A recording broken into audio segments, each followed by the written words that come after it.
Super. Thanks very much, Rob. Okay, so yeah, thanks to everyone. Lovely to be here today.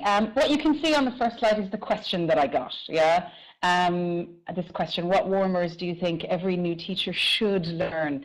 The word "should" sort of fills me with horror, and so my initial answer is none, because every teacher is different and every context is different. But here are, I'm going to give you 4 warmers. You do indeed, Nelly, yes, Irish. Here are 4 warmers that I use, and if they're of use to you, feel free, enjoy, take them, yeah? Okay, so first a little bit about what I feel warmers can do in our classrooms and why they can be helpful. Kind of 5 words that come to mind. One is that they allow us an opportunity to notice things. And when I say us, I mean us, the teachers, and also us, the learners. Yeah, I think all of us are part of the class and all of us are equally important. So they give us a chance to notice language, to notice what we can do, to notice what we can't do. They give us a chance to connect with each other as human beings. They give us a chance to connect language with real life tasks. They can offer us an opportunity to review language.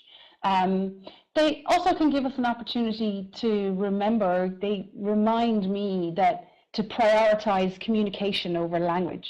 I think it can become quite easy as a teacher to sometimes forget that language serves communication and not the other way around. The textbook serves the students. The language serves the communication. And so oftentimes in warmers, we'll find students communicating in other ways, either not using English, maybe reverting to their L1, or not communicating with language. And so our job is to see how that is helpful, or maybe there are places where we need to help them, you know, upskill with their English language. And then the other thing I think is that they help us to laugh. I kind of think any class where you don't have a giggle is a wasted class, is a missed opportunity. So I often think warmers are the time when things can kind of collapse hysterically and we figure out a way to put them back together. So they're kind of my things that I think about when I think about a warmer. The first warmer is done using a ball of wool or string and scissors. I can't draw scissors, so I haven't drawn scissors. You'll have to imagine them. This one I tend to use as a getting to know you activity. As the students enter the room, I ask them to cut a piece of string. Of course, their question is always, well, how much? I say, as much as you want. They cut various, thank you, Cecile. They cut various lengths of string, and then what I do is I demo. I'm going to demo with a cable because I don't have a piece of string. So I take the cable or the piece of string between my thumb and my first finger, and I say, my name is Sinead, I'm Irish, I have 2 brothers and 1 sister, I really like rugby, and I live in Budapest. Yeah. So for every turn, they say one thing. Suddenly the greedy kids with the massive piece of string get nervous, and the people who just cut a modest little piece of string are quite happy. Yeah. Of course, if they're lower level learners, I often let them get away with contractions, you know. I have a brother and a sister and a dog and a cat, and that's fine, yeah. So there's one nice warmer to get them going. My second one is, these are my pieces of material for you to distribute to the learners. Everybody gets a slip. And the slip either says tell the truth or lie but don't get caught. Again, this is a getting to know you activity. With their piece of paper, they wander around the room and they interview people, ask each other questions, whatever they want to know. The only one they must tell the truth about is their name. Yeah. But if they have the lie, they lie. Yeah. But not so outrageously as to get caught. Yeah. And then they sit down and they decide, okay, who did I talk to? Were they lying? Were they telling the truth? As a teacher, you've got a lot of control over this. Maybe you give everybody lying slips, or you give everybody tell the truth, or you tell them, I only gave out 1 lying slip today, or I gave out 3. Yeah, so there's a lot of things that you can do with this. But I find students enjoy this activity quite a lot. It gives them a chance to get to know each other. Okay, my third activity is one that I use quite regularly, and I talked about yesterday in an IETFL webinar. Anybody use this question in their classroom?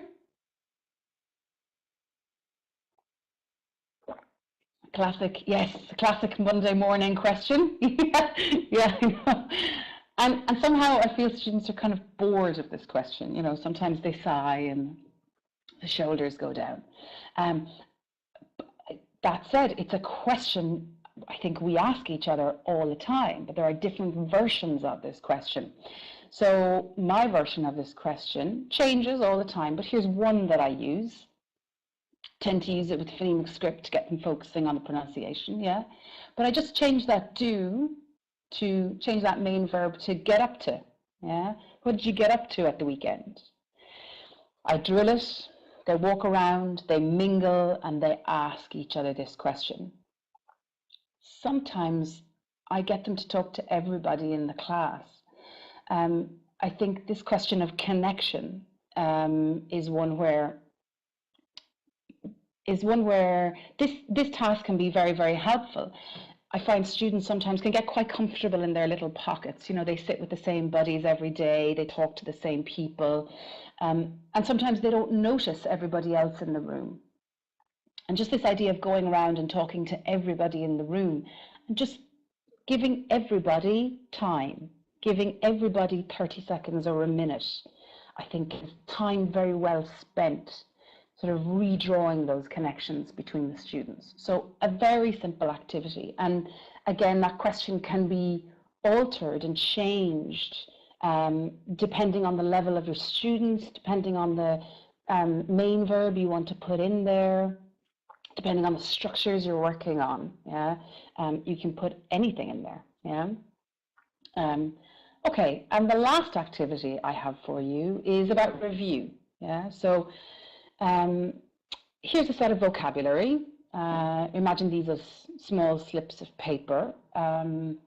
This vocabulary was taken from a C1 list of vocabulary. Yeah, so we've got 4 bits of vocabulary that were done in last week's class. Let's say there's 20, you know, from last week. We want to review this language in a warmer. We're going to have a covert conversation. So each student is going to get a slip. Pull a slip out of the hat, yeah. Thank you, Cecile. And they're going to have a conversation, and their job is to slip their piece of vocabulary into the conversation. Now, we need to give them some sort of situation, some motivation to talk. So I've got 2 situations here. One is you're a group of supermarket employees, it's your day off, but you're all at health and safety training day. Miserable. Situation 2, you're a group of old school friends. Now in your 50s, you're meeting up for the first time since graduation. Hooray. I kind of prefer the first one, and I'll tell you why. I sometimes think students love being given an opportunity to be negative and to moan, to have a bit of a complain, you know. I think it's a very human tendency. So my inclination is to give them those opportunities. So I'm going to use, in this activity, I'm going to use that second one. We're all stuck on a Saturday and the weather is nice. And so this activity is them sitting around and they have to find a way to sneak that vocabulary into the conversation. They also have to do it in a way where they don't get caught, because at the end of the activity I'm going to ask them, okay, what was Rob's word, what was Cecile's word, what was Nellie's word, what was Patrice's word? What will happen is, because the students don't want to get caught, they'll start remembering all the rest of the vocabulary and putting that in there as well. Yeah, so they'll start actually using a lot more than they were given originally. Yeah, so there are my ideas. I got my smiley face, so I know my time is nearly up. There's 4 ideas from me. They're the places you can find me if you have any more questions. Thank you very much to you guys for tuning in, and I'm looking forward to the rest of the day.